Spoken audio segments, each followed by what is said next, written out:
Hello, everybody. Welcome back to another episode of the Boss Ravioli Queens podcast. Your three favorite caregivers here with your host, Boss Lady Amy, Nicole Ravioli, and Jasmine the Queen. So today is a super special episode. So not only do I have our second guest ever, we also have our first collaboration ever. Yay! So today we are going to be talking with Miah from H2N. It's an organization in Wassa. She's going to be telling us all about it. In this episode, we're going to be focusing on how difficult it is for people who don't speak English as their first language to find caregivers and resources. And it's a really tough world for them. It is. Okay, so we're going to bring her on, and she's going to give us a little bit of background. Hi, Miah. Right. Hi, guys. So my position with H2N is technically the social media coordinator. I do CHW work as well. And H2N stands for the Hmong and Hispanic Communication Network. So we're an organization in Wassa, Wisconsin. We also have different homes around the state. We also have one in Stevens Point and Rapids as well, just to kind of expand where we can reach. But primarily we focus on Hmong and Hispanic populations, but we're for everybody who needs our help, who's underserved. We are a health navigation tool. So what we do mostly is we try to bring resources to people or try to find a way for people to find those resources on their own and build their independence, but while guiding them as well. So like you guys said, we work with a lot of populations that speak Hmong and Spanish. And it's really a struggle for people to find those health resources, especially sometimes if they're coming from another country, because they don't have a healthcare system like we do in the United States, which is so difficult to navigate. So we help those people all the time. But again, we're for anybody who needs our help. So if anyone has troubles with insurance, getting medical resources, we will connect them to who we are connected with to hopefully get them the care that they need. That's amazing. That is so cool. And it's definitely needed because I've worked in like hospital settings where like it's not offered as much. Mm-hmm. Like they have like certain things where like people who have like a language barrier can like use, but not as much resources as you guys are giving. Right. Yeah, we try to make sure that all of our resources are in both Hmong and Hispanic or Spanish specifically as well. We try to target those populations because the language barrier is a whole nother thing besides even the culture barrier. There's just so many different elements that make it so difficult for these people to get the help that they need. Absolutely. And there's such a stigma around it too, with like those people from those cultures like going into nursing homes or receiving care and things like that, because there's this idea that like their families need to take care of them. And I've met people who like they feel terrible for putting their family members in homes or whatever, and they're like, but I just can't take on that burden.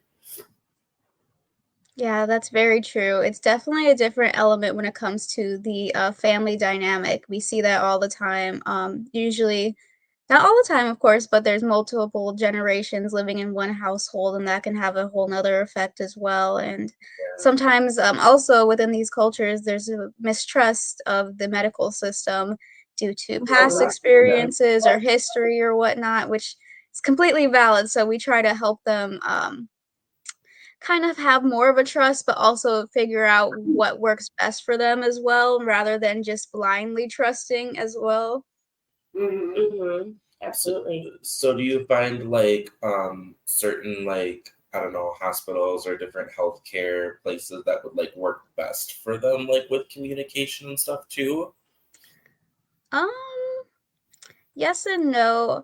Like, I feel like it's just navigating if you have someone to help you navigate those systems, yes. I wouldn't specifically say this company or healthcare system is better than this one, based off my personal experience anyways. But it's just the navigation and who you get when you get there, and then maybe you need to find someone else when you get there because the person is not as helpful as they could be. And also the use of interpreters as well is Yeah. extremely needed. And sometimes there are interpreters there at the medical facilities, but they're not doing all that they could do to actually reassure the patient as well. Um, it's more of a, I guess, like a sterile environment sometimes, and it's just throwing around all these medical terms, and we try to make sure that there's understanding there. Yeah. Right. Yes. Yeah, I've noticed that sometimes like some interpreters they're just say exactly what the doctor says and don't actually like put it in a word that they understand. They just Exactly. repeat what the doctor says and then they're still confused. They're like, huh? Well, Exactly. Another thing, like, especially for Hispanic speaking people, I know that there's a lot of words that don't translate. Yeah. So, like, a Yeah. lot of the English words that we know, some interpreters don't know, or like, there's just not a word for it. Right. Yeah, that's something we run into quite frequently, trying to figure out the right way to translate a word or a phrase that will correctly say what the person's actually trying to say, you know? So do you have quite a few translators on staff? Yes. A lot of people that we have on staff are bilingual, which is extremely helpful. Very much so. Very much. Absolutely. That's amazing. How did your company get started? Yeah, so actually we call ourselves like the kid organization of WIPS and the Hmong American Center. So they're kind of like our parent organization. So people from those organizations kind of banded together during COVID, and where we were seeing those disparities, you know, in full force during that time period. And they were like, we need to give people access now. Like, it became more of a prevalent thing that was in people's faces, you know, rather than just not knowing what was going on. Because I think COVID just brought a lot of things in general to the forefront, but especially in this category, right? So it was during COVID that these people had the idea to come together and find resources. So during that time period is where we started. So I believe 2020 then.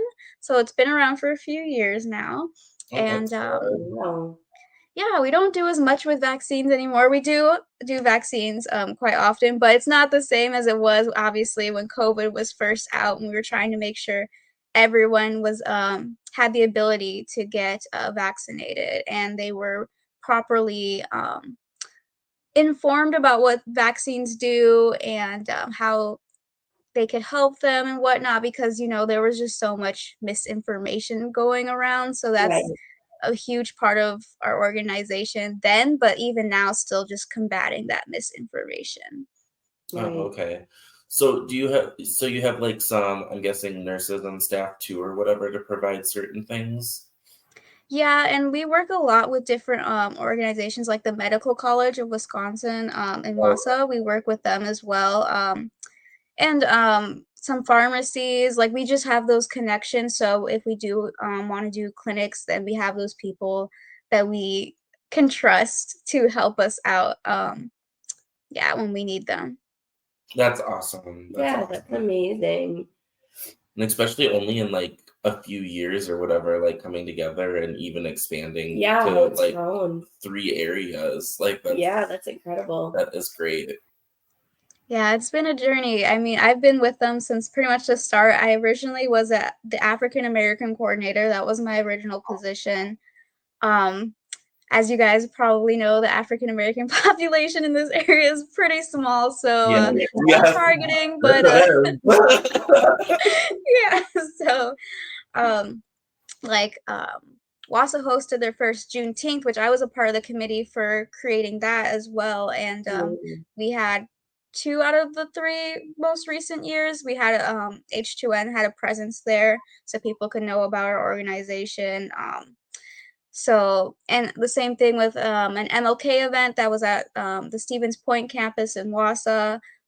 So we do things to reach out to other groups of people too. I feel like that's something that's not always emphasized or that people don't realize when they hear H2N, because Hmong and Hispanic Communication Network is literally our name, but we're for everybody. We've been at the last couple Pride events too. We've had booths there, as you guys know.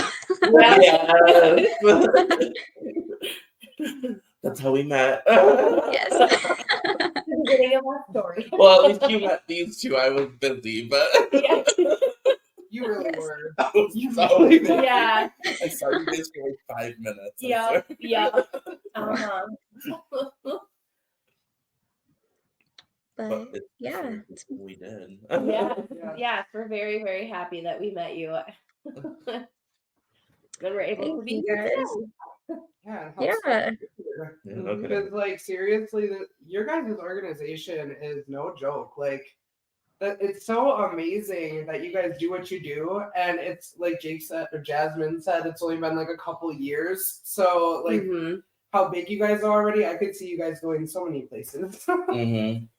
Yeah, I wonder where you can expand to next. Right. Right. Well, and it makes me think too, like how you had said it was, basically because of COVID.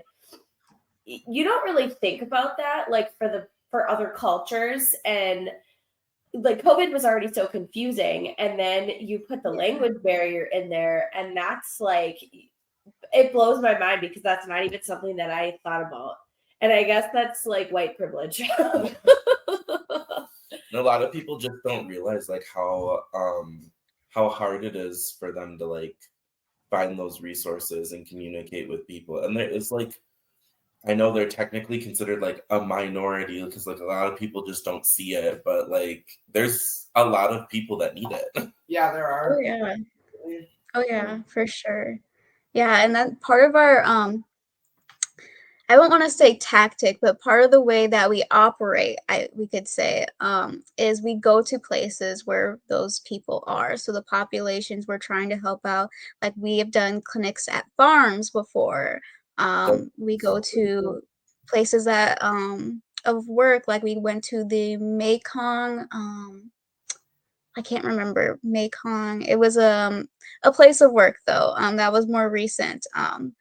We try to go specifically into the community and let people know that we're here for them and that we're members of the community as well, and that we'll go to churches as well too, anywhere that they'll have us where those people kind of hang out or so they can hear about us. Like that's what we do.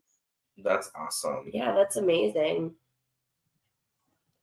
So is there any resources you use for like donations and stuff?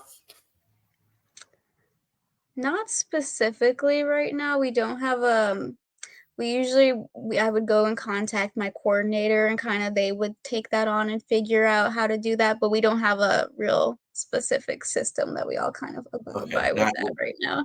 Is there certain places people can like find more information about your organization? Yeah, so we have a Instagram, but our most active is our Facebook. We also recently created a LinkedIn and we do have a YouTube channel. So if you go on Facebook and search H2N, that's where we're most active and we get the most content interactions as well. And we have a website as well, so the Hmong and Hispanic Communication Network. But I would say the Facebook is the most up to date, where we'll see all the events that we're gonna be at, events that we've been at, and then we also post just events with neighboring organizations or communities. If there's an event, like the Neighbors Place is hosting an event that we think would be of interest, we'll share that as well, just to get the word out for people. Okay. Is there any other upcoming events besides that one that like are coming up soon, I guess? Yeah, so one of the upcoming events is actually going to be at the Communities Partners Campus, the CPC in Wausau, which is at 360 Grand Ave. That's where they have the Neighbors Place and the Wausau Free Clinic and all those types of organizations. On the 17th of November, so coming up here, we're going to be hosting another I think it's both flu and COVID vaccine clinic. Yes. Oh, awesome. Wow. That's amazing. And so you provide like free vaccinations for these people too and stuff? Wow. Yes, all free. That's so cool. That's so cool. Yeah, and we help people too who don't have necessarily citizenship or health insurance as well. So that's yeah. really Very awesome. cool. I kind of wish they would just make the healthcare stuff in general free. Yeah. I feel like we all deserve it, but like everyone. For sure. Yeah, but yeah, honestly. But yeah, they're free for everybody. So no matter your status, we try to provide vaccines. Sometimes there are barriers that we have to go through as well because of that, you know, making sure we can give people who don't have citizenship or don't have health insurance those resources. But typically we're able to get through those and provide the vaccines for everybody. So yeah. That's so awesome. So many resources, and just in such a short time is crazy to me. Thank you. Do you guys have any other questions? Not off the top of my head. My mind is kind of. I think my only question would be, so how do you guys combat like any possible legal troubles because of the fact that you do work with so many people who don't have citizenship?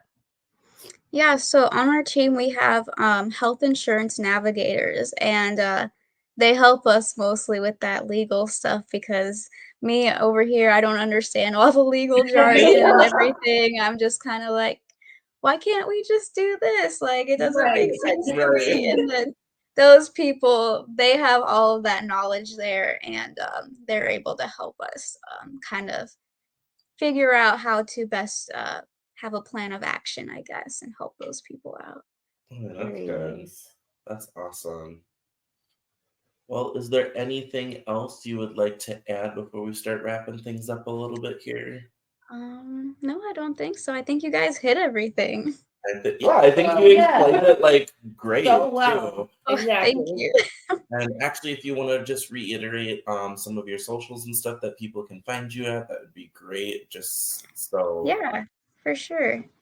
So yeah, we're active on LinkedIn, Instagram, YouTube, and Facebook. Our Facebook is our most active. So if you just look up H2N Community Announcements, that's the official Facebook name, but H2N, if you look it up, you'll see it. And we also have a website, but our Facebook is our most up-to-date resource that we use, and we also use it to communicate with people as well if they have any questions or concerns about upcoming events, or if they need any help and they're not contacting our team members directly, they can message us on Messenger and then someone will help them from there too. So yeah. That is awesome. That sounds great. And we'll probably link it on our socials too here so that everybody can see it if they look us up for any reason. Which I hope they do. So I think that's all we have for you. So if you want to sign off, that is completely fine. And then we're just going to finish up with us. All right. Sounds great. Thanks, guys. Thank you so much. Bye. And as we said, you can find us also on YouTube, Facebook, and TikTok. We will also link the H2N community too, so that like for this video and our other links, you should be able to find them too easily if that's easier for you than finding their links. Period. Well, until next time, bye. Bye.